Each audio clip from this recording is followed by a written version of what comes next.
Welcome to this explainer. So, if you're sitting in the C-suite or serving on a board of directors right now, you absolutely need to hear this. The whole era of the Wild West, ungoverned AI experimentation, it's officially coming to a close.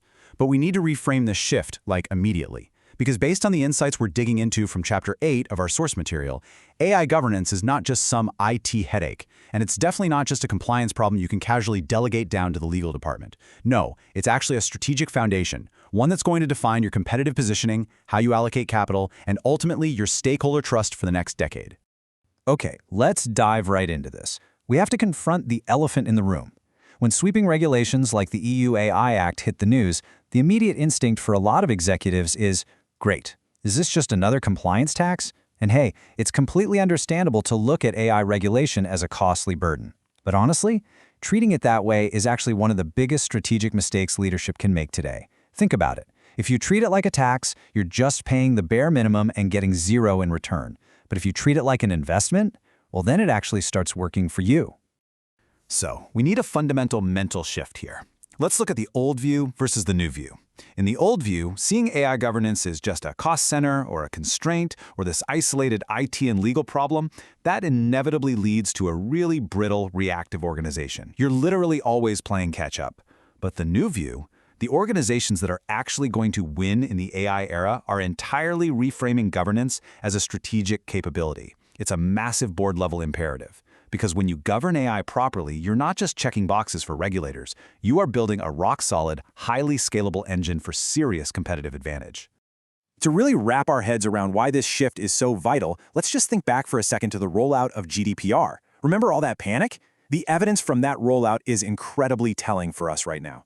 The companies that dragged their feet and treated data privacy as a pure compliance tax, man, they paid dearly for it. We're talking lost consumer trust, massive fines, constant enforcement distractions. But the early adopters? They won. They built a deep institutional knowledge required to actually deploy data strategies at scale, and that unlocked entirely new market opportunities based on unshakable customer trust. Listen, AI is having its GDPR moment right now. So how exactly do we translate this winning mindset into concrete action? Well, Chapter 8 outlines this brilliant concept called the Rule of 4. These are 4 specific mandates to build your strategic advantage. 1. Govern proactively. 2. Invest in talent and tech. 3. Balance innovation with responsibility. And 4. Build a culture of accountability. It's just a really highly digestible, memorable framework. Honestly, you can take this straight into your next executive meeting to just completely cut through the noise. Now think of these 4 mandates as the architectural foundation of your enterprise. It's brilliantly simple. Just like a physical skyscraper needs deep, load-bearing pillars to stay standing when high winds hit, sustainable AI needs these 4 elements acting as structural support. If you pull out any one of these pillars, the integrity of your entire AI program is compromised. You can't just have all the tech without the culture, or the culture without the governance. It just doesn't work. So let's break down exactly what each of these pillars actually looks like in practice. Starting with Pillar 1, which is all about governing proactively. This means establishing board-level AI oversight right now. Before the regulators actually come knocking on your door. Leadership needs to definitively set those AI risk appetite thresholds. You've got to ask, what is our tolerance for risk? Where exactly are we drawing the line?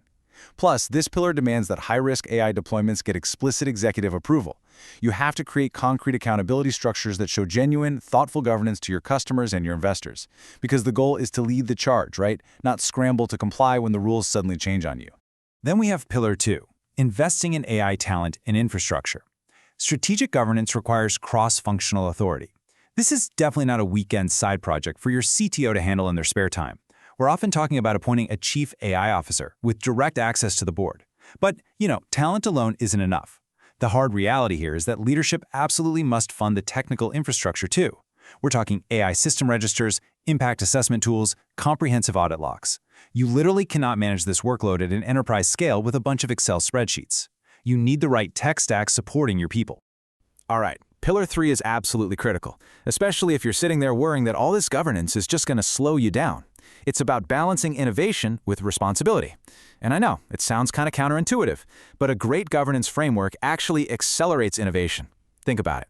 By setting up fast-track pathways for low-risk applications and secure sandboxes for experimentation, your developers aren't getting bogged down in red tape every time they want to test a minor tool. They can innovate way faster and with so much more confidence simply because they know exactly where the guardrails are. But here is a crucial insight from the source material that you really need to let sink in. Culture is the most powerful and the most durable governance control available to leadership. We literally just spent 3 segments talking about board oversight, technical infrastructure, and sandboxes. But at the end of the day, if your organizational culture doesn't deeply respect responsible AI, the whole system falls apart. You can buy the most expensive audit software on the planet, but if your teams frankly don't care, it's useless. It all comes back to human behavior. And that brings us directly to how we actually cultivate that culture, which is through executive modeling. Listen, cultural signals cannot be manufactured by just drafting some PDF policy and burying it on the company internet. No way. They require active, highly visible executive participation.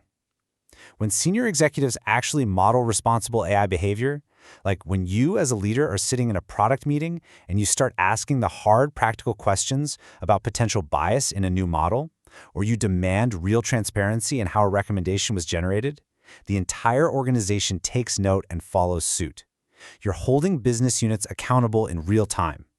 And that right there is how a functional culture of AI accountability is actually built. Looking out to the broader future, the regulatory landscape is for sure not standing still. The EU AI Act, that is just the tip of the iceberg. The horizon is evolving so fast, with active AI legislation popping up in California, New York, Texas, and like over a dozen other U.S. states. Add in the U.S. federal sector-specific guidance for high-stakes industries like finance and healthcare, plus these rapidly expanding international standards, and the picture becomes incredibly clear. This isn't just some passing trend. This is a relentless regulatory wave heading straight for us. Which brings us to our final, and honestly perhaps the most important question of this entire explainer. Are you treating today's regulations as an endpoint, or are you actually building genuine AI maturity? Because corporate leaders who treat current compliance requirements as the finish line are perpetually going to fall behind as the landscape shifts. But the organizations that embed these practices into their very DNA, into their strategy, their daily operations, and their culture, they're not just going to survive this coming wave. They are going to ride it to become the absolute most trusted competitive leaders in their industry. So, when your board meets next quarter, which type of organization are you going to choose to be?